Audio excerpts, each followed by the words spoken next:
Et puis nous parlons de l'atteinte des objectifs de développement durable en matière d'accès à des services d'assainissement et d'hygiène adéquats d'ici à l'horizon 2030. Cela est possible. Un colloque international qui s'est tenu cette semaine à Ouagadougou apporte quelques éléments de réponse. Maxime Zongo. Assurer l'accès de tous à des services d'assainissement et d'hygiène, mettre fin à la défécation à l'air libre en accordant une attention particulière aux besoins des femmes, des filles et des personnes vulnérables, c'est la préoccupation des participants à ce colloque. L'initiative est de l'IRC Burkina en partenariat avec l'UNICEF et le ministère en charge de l'eau et de l'assainissement.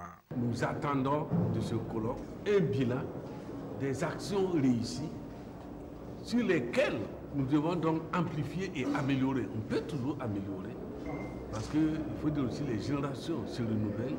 Nous attendons aussi un bilan des actions les moins réussies. Parce que quand on parle des échecs, on peut très facilement bâtir effectivement les succès. Et au finish de tout ça, que nous puissions ensemble œuvrer à améliorer le taux d'assainissement dans nos différents pays, dans nos différentes communautés, en comptant particulièrement sur nos propres forces. À l'instar de bien d'autres pays de la sous-région, l'hygiène et l'assainissement restent des questions de préoccupation majeure au Burkina.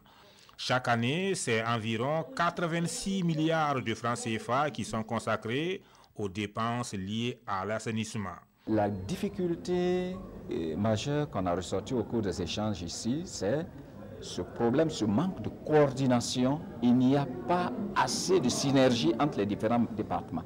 Alors que, vous voyez, au niveau de l'ODD, des ODD, il y a cette interrelation entre les différents objectifs.